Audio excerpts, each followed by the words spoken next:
की सबसे बड़ी खबर, ईडी के एक्शन पर जारी सियासी संग्राम के बीच सूत्रों के हवाले से एक बहुत बड़ा खुलासा हुआ है जो हम आपको बताने जा रहे हैं। सूत्रों के मुताबिक ईडी के छापे के दौरान मुख्यमंत्री ममता बनर्जी प्रतीक जैन का मोबाइल फोन अपने साथ ले गई थी।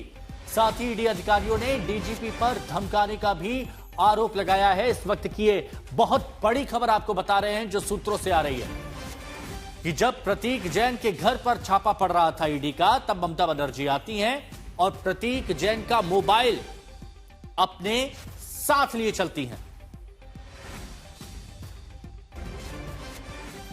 तो कल ईडी की तरफ से छापा मारा गया था प्रतीक जैन के घर पर, और इनसाइड स्टोरी क्या है चलिए ये हम आपको बता देते हैं ताकि आप बेहतर तरीके से समझ पाएं। अब यहां पर आप देखिए कि प्रतीक जैन के घर पर जब छापेमारी हो रही थी तो इनसाइड स्टोरी क्या, ये बात सामने आई कि प्रतीक जैन का जो मोबाइल था वो ममता बनर्जी अपने साथ ले जाती हैं। ममता जब पहुंची तो क्या क्या हुआ ये हम आपको बता रहे हैं। और इतना ही नहीं, डीजीपी वहां पर मौजूद थे। डीजीपी ने ईडी के अधिकारियों पर दबाव बनाया। किस तरह का दबाव बनाया? जब डीजीपी पहुंचे कि आप जो जांच कर रहे हैं उसमें आप कोई बरामदगी मत दिखाइए, अगर आपने बरामदगी दिखाई तो फिर गिरफ्तार आपको किया जाएगा। ईडी के कितने अधिकारी थे? ईडी के 3 अधिकारी थे और उनसे कहा गया कि आप रिपोर्ट ना दर्ज करने के लिए उनको मजबूर किया गया कि आप जो पंचनामा कर रहे हैं उसमें कोई बरामदगी ना दिखाएं, और बरामदगी आपने दिखाई तो फिर आपको गिरफ्तार कर लिया जाएगा। और इसी बात को लेकर यह दबाव बनाया जा रहा था। देखिए 3 ईडी के अधिकारी थे और जो सूत्रों से खबर आ रही है प्रतीक जैन के घर के अंदर की इनसाइड स्टोरी, उसमें बताया कि 3 ईडी अधिकारियों के सामने दर्जन भर पुलिस के अधिकारी थे। स्वतंत्र गवाहों को भी पुलिस ने धमकाया। जो स्वतंत्र गवाह थे वहां पर, उनको पुलिस की तरफ से जो आला अधिकारी आए थे, जो बताए जा रहे हैं कि दर्जन भर से ज्यादा थे, उन्होंने धमकाया। और सिर्फ पुलिस कर्मियों ने नहीं, सिर्फ वरिष्ठ पुलिस कर्मियों ने नहीं, सीएम के स्टाफ के बारे में भी कहा जा रहा है कि सीएम के स्टाफ ने भी स्वतंत्र गवाहों को परेशान किया, उनको डराया, उनको धमकाया। तो एक तरफ 3 ईडी के अधिकारी और दूसरी तरफ बहुत से पुलिस अधिकारी, दबाव बनाया गया, यह बात सामने आ रही है। मुनीश पांडे हमारे सहयोगी इस वक्त हमारे साथ में जुड़े हुए हैं। मुनीश, ये चौंकाने वाली बात सामने आई है जो सूत्रों के हवाले से खबर आ रही है कि सीएम ममता बनर्जी जब जांच हो रही थी, छापा हो रहा था, प्रतीक जैन का मोबाइल अपने साथ ले गई और दबाव भी बनाया गया। बिल्कुल हिमांशु, इस वक्त हम ईडी हेडक्वार्टर के सामने मौजूद हैं और यहाँ पर जो अधिकारियों से हमारी बातचीत हुई है उससे कई बड़े खुलासे हुए हैं। ईडी अधिकारियों का ये कहना है कि जब कल वो प्रतीक जैन से जुड़े जो प्रीमाइसेस थे वहां पर छापेमारी करने के लिए पहुंचे, तो बीच छापेमारी के दौरान वहां पर खुद जो वेस्ट बंगाल की मुखिया है, मुख्यमंत्री ममता बनर्जी, वो वहां पर पहुंचती हैं और ईडी अधिकारियों ने उस वक्त प्रतीक जैन का फोन अपने कब्जे में लिया हुआ था। उस फोन को खुद ममता बनर्जी अपने हाथ में ले लेती हैं और उसे वापस नहीं किया जाता है। उसके अलावा वहां पर हिमांशु, जब भी कोई सीजर या सर्चेस, छापेमारी की प्रक्रिया होती है तो उसमें 2 इंडिपेंडेंट विटनेसेस यानी कि गवाह बुलाए जाते हैं और वो सब कुछ रिकॉर्ड करते हैं कि आखिरकार छापेमारी क्या हो रही है, कौन कौन से दस्तावेजों को सीज किया जा रहा है। सबूत के तौर पर डीजीपी, जो कि वेस्ट बंगाल पुलिस के मुखिया है, वो वहां पर पहुंचते हैं अपने आला अधिकारियों के साथ में। और ईडी का ये आरोप है कि वहां पर जो 3 ईडी के अधिकारी थे उनको धमकाया जाता है कि अगर आपने पंचनामा में कोई भी सबूत रिकॉर्ड किया, कोई भी बरामदगी दिखाई, तो आपके ऊपर एफआईआर किया जाएगा और आपको गिरफ्तार भी कर लिया जाएगा। और घंटों तक ईडी अधिकारियों को मशक्कत करना पड़ा, क्योंकि एक तरह से ईडी अधिकारियों का ये कहना है कि वहां पर घेराव बना लिया गया था। सिर्फ 3 ईडी के अधिकारी थे, 3 वहां पर जो पैरामिलिट्री फोर्सेस के बाकी के अधिकारी थे वो सुरक्षा देने के लिए मौजूद थे, लेकिन उनके अगेंस्ट में यानी कि उनके खिलाफ में दर्जन भर से ज्यादा पुलिस के अधिकारी मौजूद थे। जो सीएम को जेड सिक्योरिटी मिली है उसके अधिकारी वहां पर मौजूद थे और डीजीपी ने खुद उनके ऊपर दबाव बनाया कि कोई भी बरामदगी नहीं दिखानी है। ईडी अधिकारियों को धमकाया गया कि आप कोई भी बरामदगी अगर दिखाएंगे तो आपको गिरफ्तार कर लिया जाएगा। तो ईडी अधिकारियों का यह कहना है कि एक ऐसी सिचुएशन वहां पर बन चुकी थी जहां पर ईडी अधिकारी जो थे उनको काफी लोगों ने घेर लिया था और उसके बाद में उनके पास में काम करना काफी मुश्किल हो गया था और इसी वजह से बीच में ही उन्हें ये छापेमारी की जो प्रक्रिया थी उसे बंद करना पड़ा। उसके अलावा हिमांशु, ईडी के अधिकारियों का एक और बड़ा आरोप है, कुल मिलाकर कल 10 जगह पर छापेमारी की थी, लेकिन मुख्यमंत्री सिर्फ 2 ही जगह पर क्यों पहुंचती हैं? ईडी अधिकारी ये आरोप लगा रहे हैं और आशंका जता रहे हैं कि इन जगहों पर, प्रतीक जैन से जुड़े ठिकानों पर कुछ ऐसे सबूत जरूर थे जिसकी वजह से ममता बनर्जी वहां पर घबराई और उसकी वजह से उन्होंने वहां पर खुद पहुंचकर सबूतों के साथ न सिर्फ छेड़खानी की बल्कि सबूतों को लेकर वो अपने साथ चली गई। ये ईडी के आरोप हैं और बहुत मुमकिन है कि आज 2:30 बजे जब कलकत्ता हाईकोर्ट में इस मामले की सुनवाई होगी तो ईडी इन आरोपों को भी कोर्ट के सामने बताएगी कि किस तरीके से डीजीपी ने वहां पर कानून की धज्जियां उड़ाई हैं, ईडी के अधिकारियों को धमकाया है और खुद जो मुख्यमंत्री है वहां पर वो किस तरीके से सबूतों को अपने साथ लेकर चली गई। तो ये बड़े खुलासे ईडी ने किए हुए हैं, बड़े आरोप उन्होंने मुख्यमंत्री और वेस्ट बंगाल पुलिस के मुखिया डीजीपी पर जो आरोप लगाए हुए हैं अपने आप में बेहद संगीन है हिमांशु। और आप सोचिए कि जब ये पश्चिम बंगाल में छापे मारे जाते हैं तो ईडी की तरफ से ये कहा जाता है कि 10 जगह पर हमने छापे मारे, 10 जगह पर। लेकिन सीएम ममता बनर्जी कहां आती है? एक प्रतीक जैन के घर पर जहां मोबाइल साथ में ले गई वो, जैसा ईडी के सूत्र बता रहे हैं, और दूसरा आईपैक यानी दफ्तर पर पहुंचते और वहां से कुछ फाइलें ले जाते हुए देखा गया था।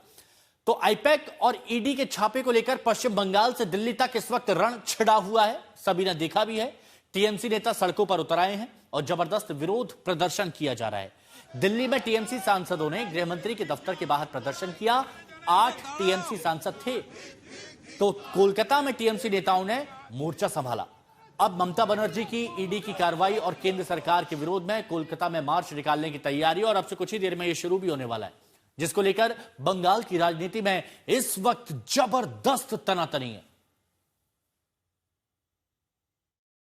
ममता जाती हैं, वो सिटिंग चीफ मिनिस्टर है और समाचार पत्रों में यह भी लिखा हुआ है जैन का घर कहां है।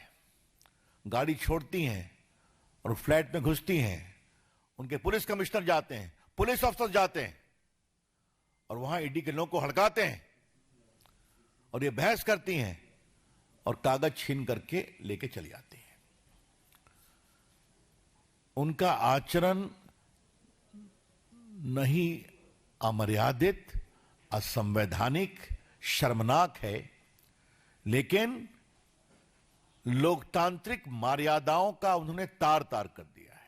प्रश्न एक उठता है जो कि बहुत ही ज्वलंत प्रश्न है कि ईडी के रेड केवल विशेष क्यों और जबरदस्ती क्यों किए जा रहे हैं। जो भी रेड हुआ है वह रेड उचित नहीं है, अनुचित है। जीतने के लिए वह कुछ भी करने को तैयार है और जिस प्रकार का रेड हुआ ये चोर लोग ही इस तरीके से करते हैं और आकर हम पर ब्लेम लगाते हैं, उल्टा चोर कोतवाल को डांटने वाली बात है। ईडी कोई कार्रवाई नहीं कर रही है क्योंकि अगर कोई 7 साल पुराना कोई कोयला का स्कैम हो तो ये 7 साल सडनली बंगाल इलेक्शन के 1 महीना पहले वो जाग उठा, उनको कार्रवाई का सोच याद आ गया और कहाँ कार्रवाई करने गए। जो आईपैक कोई छुपा हुआ संस्था नहीं है। आईपैक सबको ही जानता है इंडिया में कि आईपैक इलेक्शन का स्ट्रैटेजिस्ट, इलेक्शन कंसल्टेंट है तृणमूल कांग्रेस का, आज से नहीं पिछले 7-8 साल से। और हमारा सारे सर्वेज, हमारे सारे कैंडिडेट लिस्ट, हमारा जो भी इलेक्शन इन्फॉर्मेशन है वो आईपैक के पास है क्योंकि वो ये काम करता है। उसी के मैं ऑफिस में डाका डाल रहा, हम तो ये बोलेंगे छापा नहीं है, डाका डाले ईडी और हमारा सारा इन्फॉर्मेशन ले रहे थे और वहाँ हमारा फर्ज बनता है, ये हमारा पार्टी का इन्फॉर्मेशन है कि वो हमको हम प्रोटेक्ट करें। ये रेड न ममता जी के घर पर थी, न उनके ऑफिस में थी, न टीएमसी के दफ्तर में थी, न टीएमसी के किसी नेता, विधायक, एमपी या ऑफिस बेरर के घर पे थी। ऐसे में ममता जाती हैं, वो सिटिंग चीफ मिनिस्टर है और समाचार पत्रों में यह भी लिखा हुआ है जैन का घर कहां है। गाड़ी छोड़ती हैं और फ्लैट में घुसती हैं, उनके पुलिस कमिश्नर जाते हैं, पुलिस अफसर जाते हैं और वहां ईडी के लोगों को हड़काते हैं और ये बहस करती हैं और कागज छीन करके लेके चली आती हैं। उनका आचरण नहीं अमर्यादित, असंवैधानिक, शर्मनाक है। तो कोलकाता में प्रवर्तन निदेशालय के छापे से शुरू हुई सियासी लड़ाई अब दिल्ली तक पहुंच गई, राष्ट्रीय राजधानी तक। आज टीएमसी के 8 सांसद अचानक गृहमंत्री के दफ्तर के बाहर पहुंचे, नारेबाजी की और कुछ देर बाद पुलिस ने 8 सांसदों को मौके से हटा दिया। थोड़ी देर बाद पुलिस ने सांसदों को रिहा भी किया, लेकिन ईडी के एक्शन को लेकर हमला थमा नहीं है।